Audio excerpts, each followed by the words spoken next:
Muy buenas noches, amigos de Efecto Mundial. Esta noche tengo el enorme privilegio de contar con el secretario del Trabajo de México, con Javier Lozano. ¿Cómo estás, Javier? Mucho gusto. Muy buenas noches, Enrique. Qué gusto estar aquí.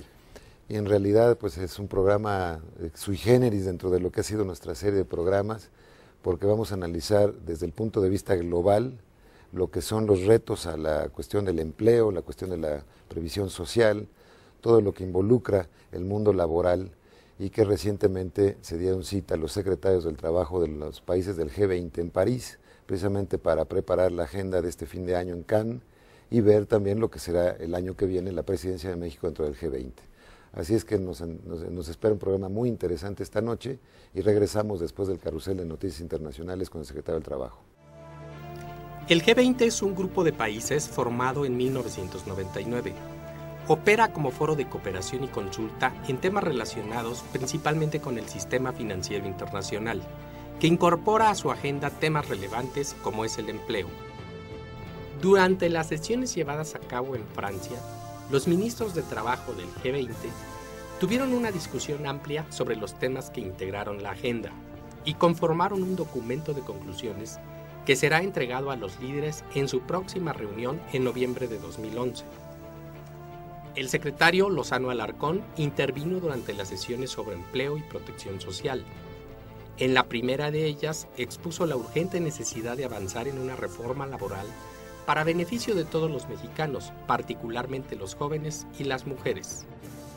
Tus colegas ministros, ¿qué están visualizando en esta crisis europea, esta crisis en Estados Unidos? ¿Cómo están viendo las cosas? Mira, la verdad es que hubo una gran coincidencia en la preocupación que tenemos en general todos los así llamados ministros del trabajo y de empleo de los países del G20, porque, digamos, después de la crisis tan fuerte que estalla a finales del 2008 y buena parte del 2009, se ha observado que ha habido una suerte de recuperación en la parte económica del crecimiento del producto, más no necesariamente acompañada a la misma primera V que le llaman, ¿no? La primera V. No viene la creación de empleo al mismo ritmo que la recuperación de la economía. Es decir, hay más cautela, hay un desfase. En nuestro país, afortunadamente, somos de los casos excepcionales, porque, mira, se perdieron 701,000 empleos en la crisis. En 2008-2009. Exactamente, durante los meses desde noviembre, tuvimos puros meses perdedores de noviembre a mayo, digamos, entre 2008 y 2009. Pero a partir de junio comenzamos a recuperar, es decir, se empezaron a crear más de los que se perdían. Pero en el agregado fueron más de 700,000. Para entender, empezando 2010 estábamos al nivel de principios de 2008, ya en términos de pérdida y recuperación de empleo. Todavía no estábamos, pero ya al día de hoy, te diría, no solamente recuperamos los niveles de octubre de 2008, que es precrisis, sino que tenemos incluso 740,000 por arriba de los 700,000 ya recuperados. O sea, es decir, se ha creado 1,5 millones de junio del 2010 a la fecha, 1,400,000. Entonces, muy buenos, la verdad es que muy raro buenos. En el mundo de la OCDE. Raro en el mundo de la OCDE. Porque fíjate, la OCDE, lo que calculaba José Ángel Gurría, mexicano, por cierto, el secretario general, dice, se van a necesitar 110 millones de nuevos empleos en los próximos 5 años en los países de la OCDE, para recuperar, 110 millones para recuperar los niveles que había antes de la crisis. Las pérdidas en España. Entonces, es una barbaridad. Italia. En España, por ejemplo, un dato que es bien revelador. 4 de los 5 empleos que se perdieron en la crisis se explican, y 4 de los 5 empleos que hoy se tienen, por lo tanto, de una altísima tasa de desocupación del más del 20%, están asociados con el rubro de la construcción. Es un poco lo mismo que en Estados Unidos.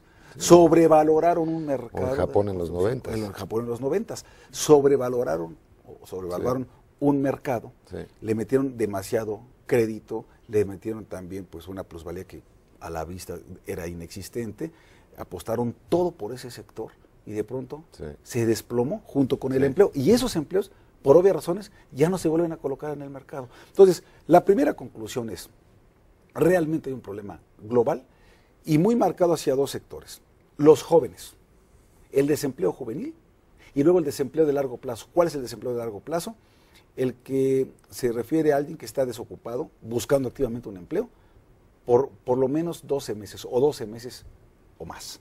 Es decir, quien lleva un año desempleado y nada más no ve cómo conseguir empleo, es lo que se le llama empleo de largo plazo. Entonces, el empleo juvenil, entre los 15 y los 29 años, y el empleo... Primer empleo, ese tipo de cosas. Exactamente, o el desempleo de los que ya llevan más de un año, que ese es otro de los efectos de la crisis. Gente, y ese sí todavía prevalece en México, mira, hemos creado todos estos empleos que recuperamos, los 700,000 y otros 740,000, sí, pero no es necesariamente la misma calidad de empleo. Me explico. Mucho de lo que se perdió en la crisis era empleo de calidad, de quienes ganaban más de 5 salarios mínimos, que eran permanentes, con seguro social.